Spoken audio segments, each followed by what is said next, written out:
Bismillahirrahmanirrahim. Assalamualaikum warahmatullahi wabarakatuh. Alhamdulillahirabbil alamin wa bihi nasta'inu ala umuri dunya waddin wassalatu wassalamu ala asyrofil anbiya'i wal mursalin wa ala alihi wa ashabihi wa man tabi'ahu bi ihsan ila yaumiddin. Berjumpa lagi di Al-Qur'an ya. Ini untuk pekan ini kita akan masuk ke materi baru mengenai lam ta'rif, tafkhim dan tarqiq beserta idgham ya. Idghamnya bukan idgham yang termasuk hukum nun mati dan juga mim mati. Tapi ini idgham yang lain. Ya. Baik, kita langsung mulai saja dengan basmalah. Bismillahirrahmanirrahim.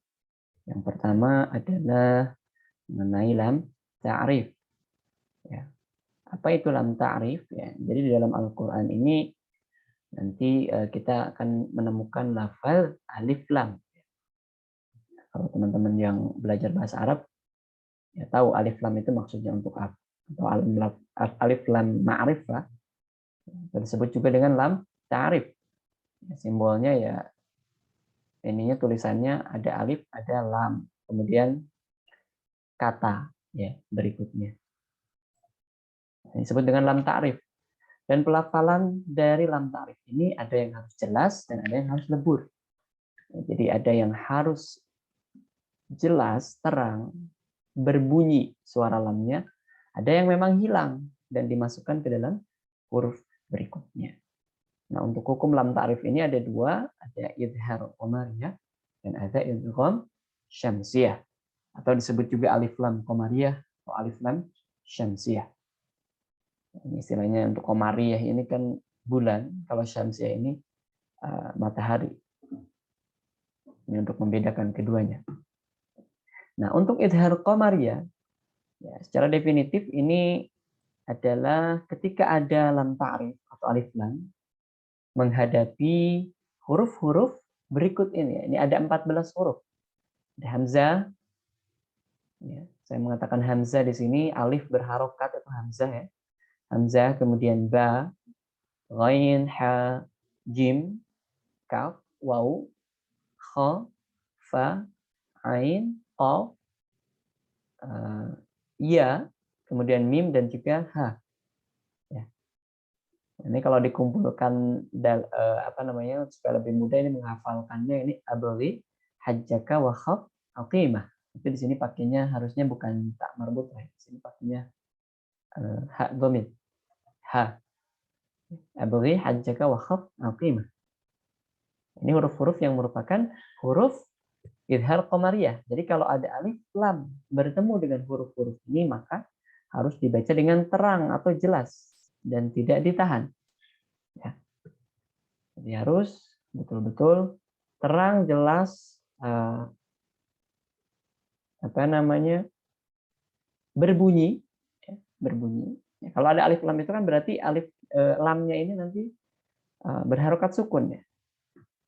Ya, sementara jika ada lam ta'rif bertemu dengan huruf-huruf selain yang tadi. Yang tadi itu kan abdi hajjaka wa aqimah. Ya, ini berarti sisanya ya. 14 huruf sisanya, 14 huruf hijaiyah, ada po, ta, shad, ra, kemudian ta, bo, za, zal ini, kemudian nun, dal, lalu ada sin, vo, zai, shin dan juga lam. Nah, maka kalau misalnya ada ke-14 huruf ini, sebelumnya ada lam ta'rif atau alif lam, maka harus dibaca melebur atau dimasukkan ke huruf berikutnya dengan cara ditasydidkan. Nanti kita akan contohkan. Ya. Untuk alif lam qamariyah atau idhar qamariyah, ya ini kita lihat di tabel sebelah kanan. Contohnya yang pertama adalah alif lam bertemu dengan hamzah. Al-ahad, al-ahadu, al-ahadu. Qul huwallahu ahad. Maaf, ini kurang tepat ya contohnya. Pokoknya di sini al-ahad. Al-ahad. Kemudian al-khaliq. Al-khaliq. Nah, membacanya tidak boleh memantul ya, ingat ini bukan huruf qalqalah. Jadi jangan al-ahad tapi al-ahad. al-khaliq, al-khaliq, al-bayyinah, al-fadl, al-fadl, al-ghani, al-alim, al-hasibi, al-qadir, al-jannatu, al-yaqutu, al-kadhimin, al-marjan, al-waliyu, al-hawa. Ya, jadi ini 14 contoh dari idhar qamariyah. Pokoknya kalau ada alif lam bertemu dengan ke-14 huruf tersebut, maka harus dibaca jelas. Nah, sementara selain huruf-huruf keempat yang 14 tadi dan alif lam bertemu dengan huruf-huruf tersebut, berarti harus dibaca idgham atau dimasukkan. Ini idgham syamsiyah atau alif lam syamsiyah. Misalnya, yang pertama di sini alif lam bertemu dengan ta. At-tayyibun. At-tayyibun. Jadi bukan al-tayyibun, tapi at-tayyibun. An-nur. An-nur. Bukan al-nur, tapi an-nur. At-thawab. At-thawab. Ad-dinu. Ad-dinu. As-salatu. As-sakinatu, ar-ra'ufu, al-zalimina, at-tawwab, az-zujajatu, al-dhalala, ash-shahada, al-dhakirin, al-layl. Ya. Itu adalah huruf-huruf yang memang termasuk idgham syamsiyah sehingga alif lamnya tidak jelas terbaca. Artinya dimasukkan langsung ke huruf berikutnya setelah alif lam dan ditasydidkan. Tapi tidak ditahan lama ya. Bukan gunnah. Kecuali kalau memang hurufnya gunnah seperti ini nun. An-nur, an-nur, an-nur. Jadi tahan dulu. Ya, karena ada gunnahnya. Kalau mim tidak, ingat. Walaupun dia termasuk huruf gunnah, tapi dia tidak termasuk huruf idgham syamsiyah. Tapi masuknya idhar qamariyah. Seperti ini. Al-marjan. Kalau nun masuknya idgham syamsiyah. Seperti itu ya. Jadi ingat, huruf yang qamariyah berarti harus jelas. Kalau yang syamsiyah harus dimasukkan ke huruf berikutnya. Tidak dibaca jelas. Nah, yang berikutnya ada pembahasan mengenai tafkhim dan tarqiq. Jadi di dalam lafaz-lafaz Al-Quran, ketika kita melafalkannya, kita juga perlu mengetahui yang namanya tafkhim dan tarqiq. Tafkhim dan tarqiq ini merupakan bagian dari kesempurnaan tilawah. Ya. Walaupun memang biasanya tidak menyalahi secara arti untuk tarqiq ini, untuk tafkhim dan tarqiq. Tafkhim ini adalah proses penebalan suara. Jadi kita menebalkan suara, sementara tarqiq adalah menipiskan suara. Jadi dibacanya tebal, tafkhim. Kalau tarqiq dibacanya tipis. Dan para ulama tajwid menjelaskan bahwa ada 3 hal yang berkaitan dengan tafkhim dan tarqiq. Yang pertama adalah pelafalan huruf isti'la.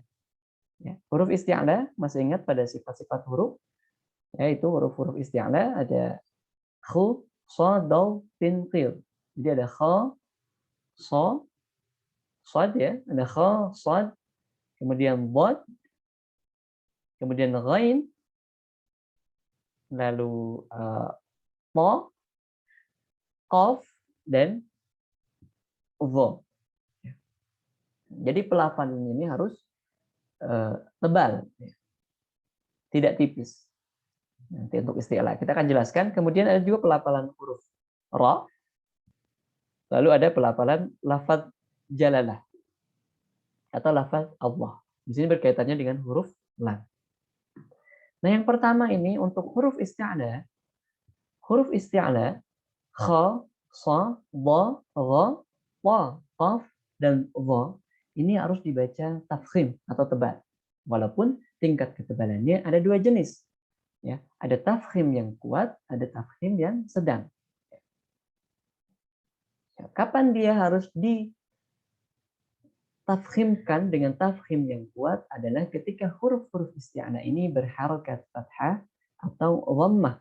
Ya, jadi kalau berharokat fathah atau berharokat dhammah, dia harus tafkhim kuat.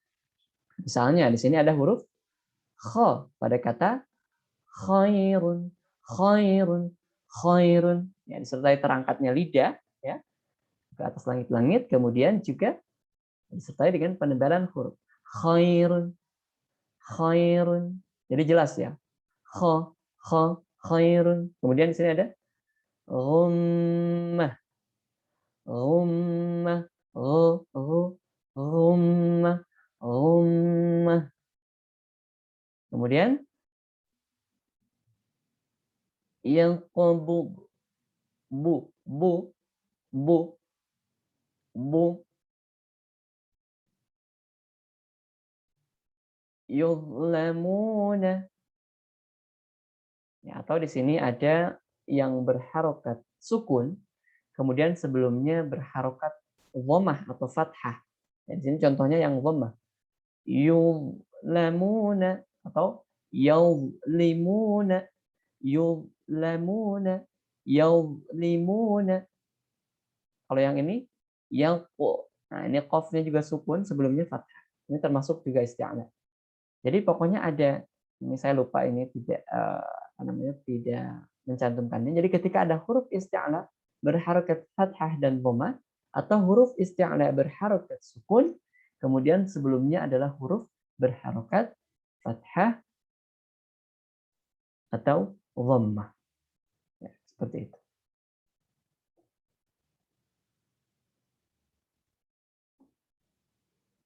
Ya. Kemudian yang berikutnya tafkhim yang sedang.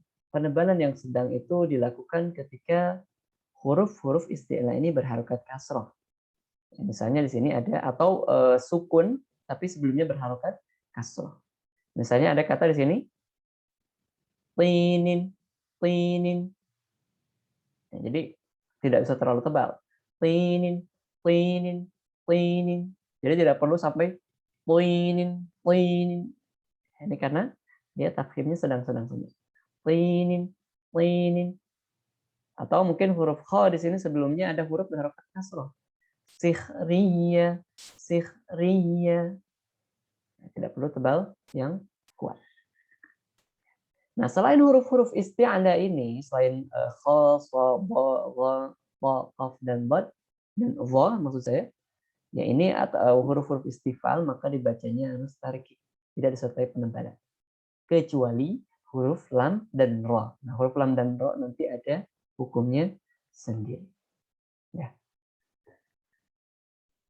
Jadi huruf-huruf isti'ala semua dibaca tafkhim ya dengan tingkatan kuat dan juga sedang. Ya, kuat kalau misalnya berharokat fathah atau dhammah, atau sukun sebelumnya fathah atau dhammah, dan sedang ketika berharokat kasrah atau berharokat sukun sebelumnya huruf berharokat kasrah. Ya. Lalu untuk huruf istifal dibaca tarkik kecuali lam dan ra. Ada ketentuannya tersendiri. Kemudian yang kedua adalah tafkhim dan tarkik pada huruf lam jalalah. Ini huruf lam pada lafaz Allah. Ya. Jadi pada lafaz jalalah, ya, ini lafaz jalalah adalah lafaz lam yang terdapat pada kata Allah, pada lafaz Allah di sini. Allah. Ya, cara membacanya ada dua macam. Yang pertama ditebalkan atau tafkhim, dan juga yang kedua ditipiskan atau tarik. Nah, lafaz jalalah ini dibaca tafkhim ketika apa? Ya, ketika berada pada awal kalimat atau mubtada. Jadi kalau kita membaca Al-Quran, mengawalinya dengan lafaz Allah, berarti harus dibaca tafkhim. Contoh misalnya dalam kalimat ini. Allahu la ilaha. Allahu, karena saya memulai dari situ. Allahu, dibacanya begitu. Allahu, seperti mau ke O, tetapi tidak jadi. Jadi bukan Allahu, tapi Allahu. Allahu la ilaha illa huwal hayyul qayyum. Allahu Allahu wallahu wallahu tallahi tallahi. Kalau mengawali berarti harus tafkhim. Atau yang kedua, ketika lafaz jalalahnya ya ada setelah huruf berharokat fathah. Jadi sebelumnya ada huruf berharokat fathah atau dhammah. Jadi sebelum lafaz jalalahnya ini, sebelum lafaz Allahnya ini ada huruf berharokat fathah atau dhammah. Contoh yang fathah misalnya di sini, qul huwallahu ahad. Qul huwallahu ahad. Huwallahu. Ya, di sini kan wa-nya berharokat fathah. Huwallahu. Nah, kalau dhammah bagaimana? Narullahil muqadah.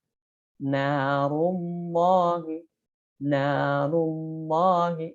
Dhammah bertemu dengan lafaz jalan. Narullahi.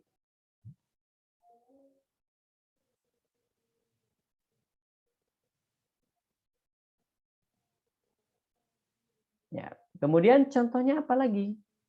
Ya, maaf, ini contohnya kurang tepat ya, bukan ini. Ini juga masih termasuk tafkhim ya. Ya, nanti saya akan lengkapi ya materinya di apa namanya di slide-nya ya. Ini saya sedikit melakukan kesalahan. Semalam mungkin sudah terlalu larut, jadi membuatnya ada sedikit kesalahan di sini. Ini masih contoh tafkhim yang ini. Mohon maaf, nanti untuk materinya nanti akan saya share di slide-nya. Saya betulkan dulu. Ya. Ya, ini pun masih termasuk dalam tafkhim ya. Ya, lafaz ra tafkhim. Jadi dia sukun, tapi sebelumnya ada huruf berharokat fathah atau dhammah. Contoh yang fathah ini. Yarfa'il. Oh maaf, ini belum ro ya. Oh ini masih lafaz jalalah. Betul betul, ini contohnya ini betul. Maaf. Ini saya sedikit kurang konsentrasi, mohon maaf. Jadi ini masih lafaz jalalah yang dibaca tarkib jika didahului huruf berharokat kasroh. Ya. Saya tadi mengiranya sudah masuk ke ro. Ini masih di lafaz jalalah. Mohon maaf, ini saya ulangi lagi. Jadi lafaz tafkhim dibaca lafaz jalalah dibaca tafkhim jika sebelum lafaz jalalahnya atau lafaz Allahnya adalah fathah dan juga dhammah. Tapi ketika dia sebelum lafaz jalalahnya ini ada huruf berharokat kasroh, maka dibacanya adalah tarkik. Ya, tarkik ini berarti tipis. Ya, misalnya di sini contohnya adalah yarfa'illah. Jadi tidak dibaca yarfa'illah, tapi yarfa'illah. Bismillah, kan mimnya kasroh. Bismillah yarfa'illah lillahi billahi qaumanillah. Seperti itu ya. Jadi lafaz Allah sebelumnya kasroh maka dibacanya latar. Tipis, ya tidak tebal. Nah, kemudian ada catatan di sini. Semua lam yang tidak berada pada lafaz jalalah atau lafaz Allah dibaca tipis. Ya, baik itu harokatnya fathah, dhammah ataupun kasroh, ataupun juga sukun. Ya, dibaca tipis kalau memang bukan lafaz Allah. Nah, contoh dari lafaz Allah yang tafkhim yang lainnya misalnya Allahumma, lafaz Allahumma itu sama juga ya, itu tafkhim. Pokoknya yang sebelumnya kasroh tarkik, yang sebelumnya fathah atau dhammah berarti tafkhim. Tarkik harus tipis, tafkhim harus tebal. Nah, yang berikutnya tafkhim pada huruf ro. Ya. Penebalan pada huruf ro. Jadi ro ini ada yang tafkhim, ada yang tarkik. Ya. Bagaimana huruf ro dibaca tebal? Yaitu yang pertama jika berharokat fathah atau dhammah. Ini harus tebal. Jadi dibacanya ro, ro, ro, ru, ru, ro, ru, ro, ru, ro, ru. Dibacanya tebal. Contohnya alhamdulillahi rabbil alamin. Rabbil alamin. Rabbil alamin. Ara'aita. Ara'aita. ara'aita, ara'aita, ara'aita, li'ilafi Quraisy, Quraisy, Quraisy. Itu tak kalau fathah. Kalau dhammah, ajrun ghairu, ajrun ghairu mamnun, ghairu, khairu, ghairu, khairu, ajru, run, run, ru. Harus tebak. Kemudian yang kedua, ketika ro-nya ini berharokat sukun atau dimatikan, ya. Namun sebelumnya ada huruf berharokat fathah atau dhammah. Ya, misalnya di sini. Wa arsala alaihim, wa arsala, arsala, arsala, mardiyah, mardiyah, wa arsala. Ya, ini ada ra sukun sebelumnya huruf berharokat fathah. Mardiyah. Kemudian ada ra sukun sebelumnya berharokat dhammah. Furqanun. Ya, ra-nya sebelumnya ada huruf fa berharokat dhammah. Furqanun. Qur'anun. Qur'anun. Bil Qur'an. Bil Qur'an. Furqanun. Yang berikutnya ada ra yang sukun sebelumnya ada hamzah wasal. Hamzah wasal itu apa? Hamzah yang tidak dibaca ketika ada kalimat sebelumnya. Nah, hamzah wasal ini kalau dalam Quran Utsmani, dalam Rasam Utsmani ini biasanya ada simbol begini, ada simbol di atasnya seperti kepala sod tapi kecil. Ini kalau Qurannya Utsmani, tapi kalau Quran Imla'i Indonesia biasanya tidak disertai dengan tanda ini. Ya. Alif, ya. Hamzah wasal itu alif. Nah, ini biasanya kalau dalam bahasa Arab ini kalimat perintah atau fi'il amr, ya. Fi'il amr. Ya, jadi ini akan dibaca ketika mengawali atau ibtida, ya, tapi akan hilang ketika ada huruf sebelumnya, ada kata sebelumnya. Ya, ini contoh misalnya kata irji'i dalam surat Al-Fajr. Irji'i, irji'i, irji'i. Amirutabu, amirutabu. Karena di sini ada hamzah wasalnya maka dibacanya tafkhim. Amirutabu, irji'i, irji'i, amirutabu, irukab, irukam, irukab.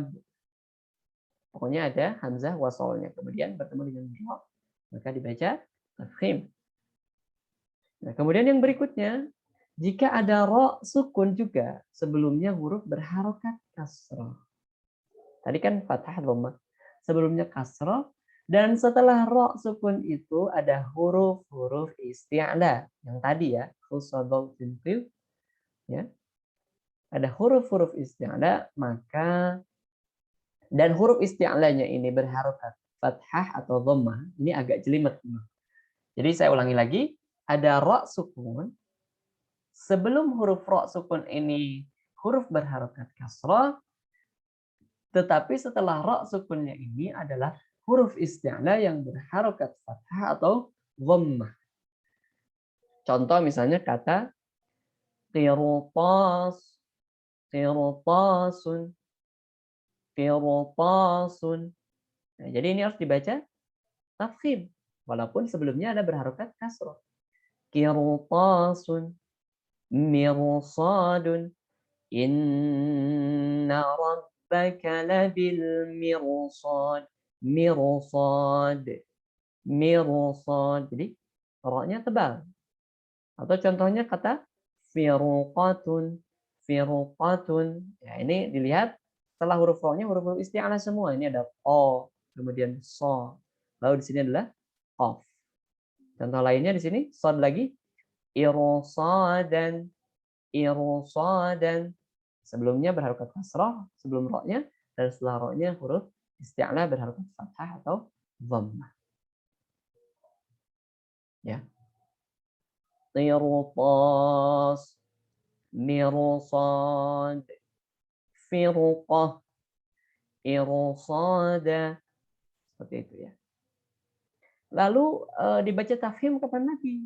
Ketika ro-nya disukunkan karena waqaf, karena berhenti kan. Kalau berhenti kan berarti sukun ya. Dan sebelumnya ada huruf berharokat fathah atau dhammah. Atau juga sebelumnya huruf alif dan juga wawu sukun. Ya. Contoh misalnya, dalam surah Al-Kautsar, yaitu semuanya tafkhim di ujung-ujungnya. Inna a'tainakal kautsar. A'udzubillahi minasyaitonir rajim. Inna a'tainakal kautsar. Tsar, tsar. Fasalli li rabbika wanhar. Wanhar. Wanhar. Inna syani'aka huwal abtar. Abtar. Ya, ini karena waqaf, kemudian harokatnya disukunkan atau dimatikan, direm, karena sebelumnya adalah huruf-huruf berharokat fathah, maka dibaca tebal, tafkhim. Ya, contoh lain misalnya yang belakangnya ini adalah dhammah, ya, huruf dhammah. Alhaakumut takatsur. Takatsur. Alhaakumut takatsur. Itu yang dhammah. Atau yang sebelumnya ada alif. Contoh misalnya. Ala huwal azizul ghaffar. Al-ghaffar. Nahar. Diyar. Nah, itu dibaca tafkhim. Sebelumnya alif. Atau sebelumnya apa? Waw sukun. Dari sini. Innahu ghafurun syakur. Ghafurun. Ghafurun syakurun. Innahu ghafur. Nanti. Ghafur. Syakur. Kalau berhenti di sini ghafur. Kalau berhenti di sini syakur. Syakur. Innahu ghafurun syakur. Ya. Jadi tafkhim. Kalau waqaf disukunkan dan sebelumnya berharokat fathah, dhammah ataupun sebelumnya ada alif atau waw sukun. Itu tafkhim pada huruf ra. Ya. Yang berikutnya ini adalah tarqiq pada huruf ra atau membaca tipis huruf ra. Itu kapan saja? Ketika harokatnya kasroh pertama. Ketika ra-nya berharokat kasroh. Ya, misalnya di sini ada kata tajri, tajri. Jadi jangan dibaca tajri. Itu salah. Yang betul adalah tajri, ri, ri, ri. Jadi agak cadel. Ya. Hampir cadel tapi tidak. Tajri, tajri. Rihlatasyita'i. Rihlatasyita'i. Rihlata. Ila fihim rihlatasyita'i. Ri, ri, ri, ri. Tajri, ri, ri, ri. Jadi jangan ri. Yang betul itu ri, ri, ri. Ya. Yang kedua adalah berharokat sukun atau mati dan sebelumnya berharokat kasroh dan sesudahnya bukan huruf isti'ala seperti tadi kata qirtas, mirsad, irsad, firqah. Ya. Selain itu ya kalau yang misalnya ada ra sukun sebelumnya adalah huruf kasroh ya, kemudian setelahnya bukan huruf isti'ala maka dibacanya juga tetap tarqiq, harus tipis. Misalnya di sini kata Fir'aun, Fir'auna. Fir'auna wa Thamud. Fir'auna. Fir'auna. Ya, ini dibacanya bis. Miryatun. Miryatun. Miryatun. Jadi bukan miryatun tapi miryatun. Saya ulangi lagi. Fir'auna. Miryatun. Ya, itu yang kedua. Yang ketiga, ra berharokat sukun atau mati sebelumnya huruf berharokat kasrah, ya, dan sesudahnya huruf isti'la tapi berharokat kasrah. Ya, kalau tadi kan huruf isti'la berharokat fathah atau dhammah setelahnya. Kalau ini ya ra sukun sebelumnya huruf berharokat kasrah. Lalu setelahnya adalah huruf isti'la yang berharokat kasrah juga. Ya. Contohnya misalnya fasbir fasbir sabran jamila. Ya. Fasbir sabran jamila. Jadi boleh tipis. Nah, berikutnya ada ra sukun karena diwakafkan tapi sebelumnya huruf yang berharokat kasrah atau sebelumnya ada ya sukun. Ya. Contohnya di sini ada kata hatta zurtumul maqabir. Maqabir. Ya, sebelumnya kasrah kan. Atau misalnya bir hatta zurtumul maqabir. Atau sebelumnya adalah huruf ya sukun. Contoh misalnya di sini khabir basir basir khair kabir. Kalau memang mau berhenti berarti harus apa namanya? Tarkik, ditipiskan. Khabirun basir khair khair khair. Jadi jangan khabirun basir. Itu salah ya, kurang tepat. Yang betul adalah khabirun basir khair. Jadi bukan khair. Itu salah ya. Yang betul khair. Contoh misalnya di penerapan tafhim dan tarkik dengan huruf ra. Ini coba saya akan baca surah At-Takasur. At-Takasur ya. A'udzu billahi minasy syaithanir rajim. Bismillahirrahmanirrahim. Anhaakumut takatsur. Tafhim. Hatta zur. Tafhim. Hatta zurtumul maqabir. Bir. Tarkik. Ya, seperti itu. Ya. Nah, kemudian di sini ada kata yang boleh jawazul wajhain atau boleh tafhim, boleh tarkik. Ya.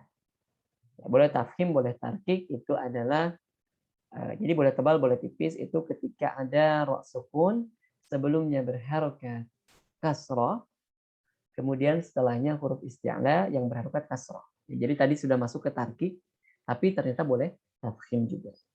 Contohnya firqin. Jadi boleh firqin, boleh firqin. Boleh firqin atau firqin. Ya. Ini namanya jawazul wajahain. Jadi boleh tafhim atau tarkik. Itu adalah hukum tafhim dan tarkik ya. Dan juga sebelumnya tadi kita sudah menjelaskan bagaimana hukum dari apa namanya? Lam ta'rif. Nah, kemudian pembahasan berikutnya kita akan masuk ke dalam idgham ya. Idgham yang bukan hukum min mati dan juga bukan hukum min mati atau bukan idgham syamsiyah juga. Nah, ini ada yang pertama adalah idgham mutamatsilain. Ya.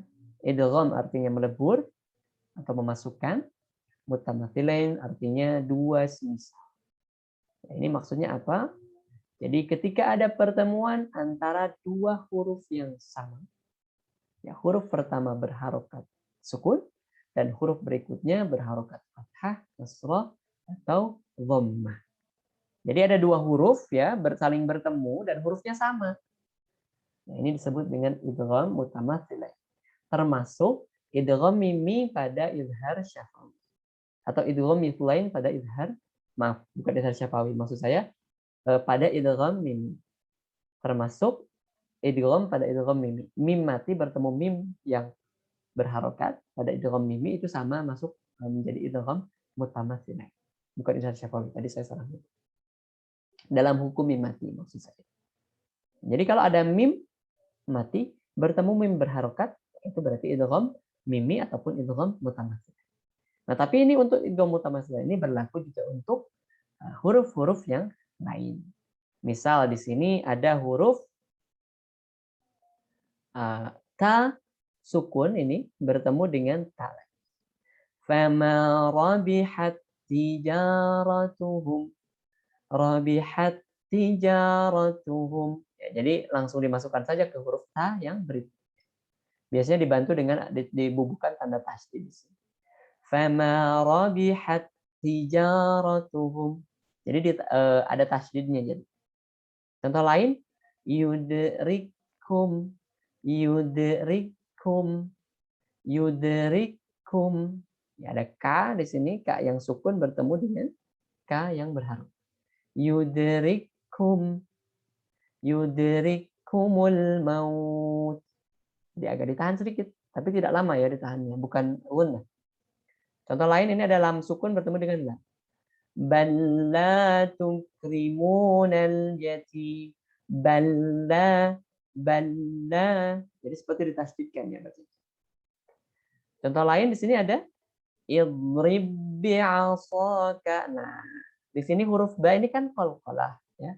Tapi karena ba sukun di sini bertemu dengan ba lagi, maka tidak dikolkolahkan atau tidak dipantulkan. Karena ada huruf ba yang mengikuti di sini, huruf ba berharokat kasrah, maka dibacanya adalah idgham. Jadi harus ditasydidkan atau dimasukkan ke huruf berikutnya. Idrib bi'asakal hajar.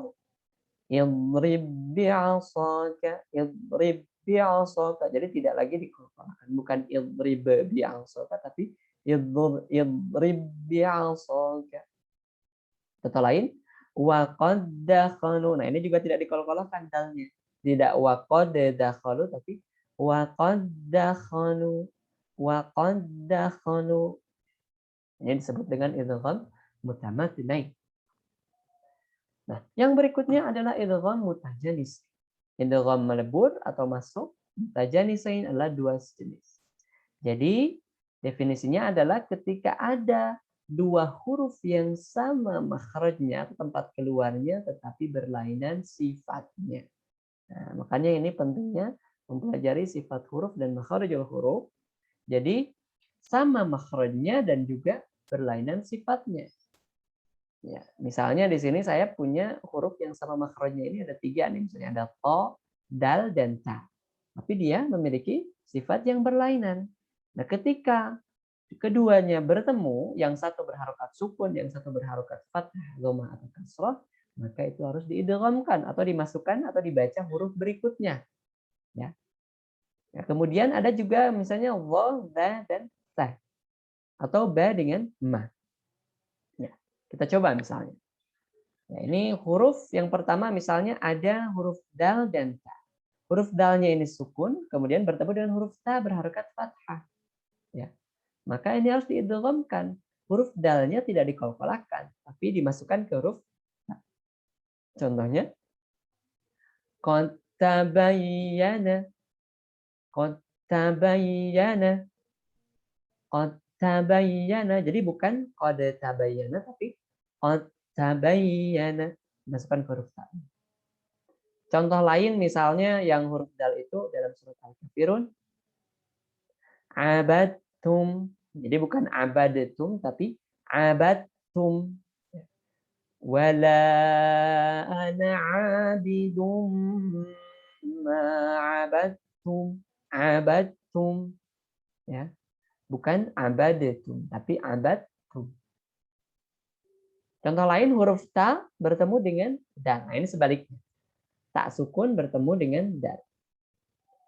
Azqalad da'wa Allah.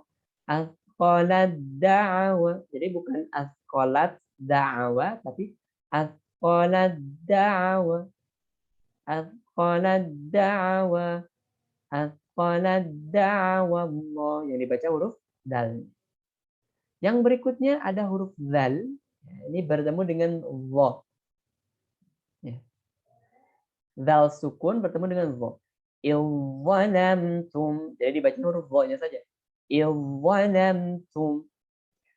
Dimasukkan. Nah, contoh lain huruf ta bertemu to. Ya. Hammat ta'ifah. Hammat ta'ifah. Jadi bukan hammat ta'ifah, tapi dibaca langsung dimasukkan ke to. Hammat ta'ifah. Nah, kemudian ada juga huruf sa sukun bertemu dengan zal berharokat fathah. Nah, ini yalhaz kemudian bertemu zalika. Maka dibacanya bukan yalhaz zalika, bukan yalhaz zalika, tapi yalhaz zalika. Yalhaz zalika. Langsung masuk huruf za dengan dipastikan. Nah, yang terakhir contohnya adalah ketika ada huruf ba sukun bertemu dengan mim berharokat fathah misalnya. Irkam ma'ana. Jadi bukan irkab ma'ana tapi dibacanya irkam ma'ana disertai gunnah karena ada mim. Irkam ma'ana. Padahal kalau dari segi bahasa Arab ini irkab ma'ana. Tapi yang dibacanya dalam Al-Quran irkam ma'ana. Ya, itu idgham mutajanisain. Jadi dua sejenis yang melebur menjadi satu. Dua sejenis artinya adalah huruf-huruf yang saling bertemu dan dia memiliki makhraj yang sama tetapi sifatnya berbeda. Nah, kemudian yang terakhir di sini adalah idgham mutaqaribain. Ya, idgham yang pertama melebur, mutaqaribain, maaf di sini ya ini saya masih ngantuk juga ini. Ketika membuatnya ini harusnya mutaqaribain. Ini saya edit. Mutaqaribain.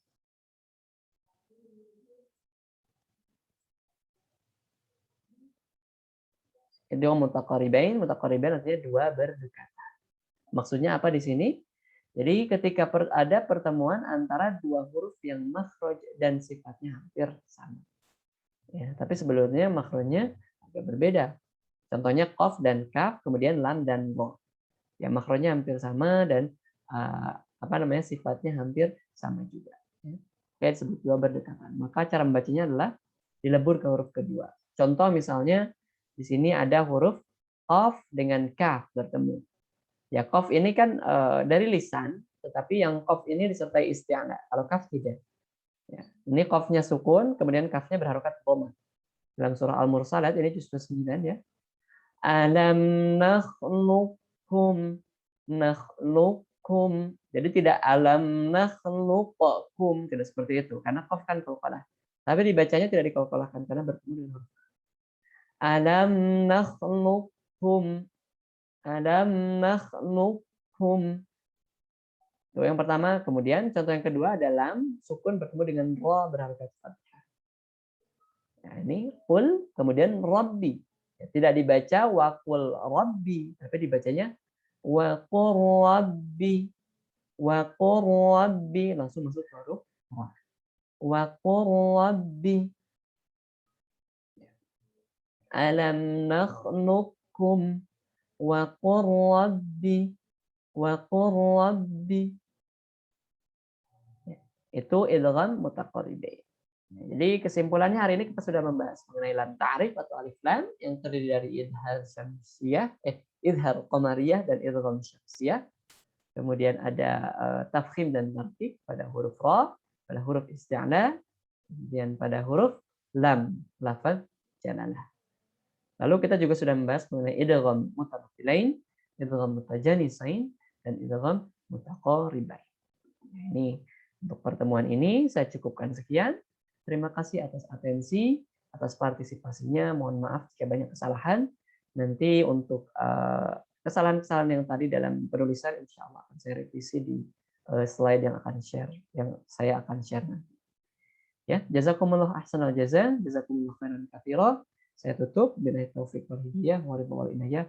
Wassalamualaikum warahmatullahi wabarakatuh.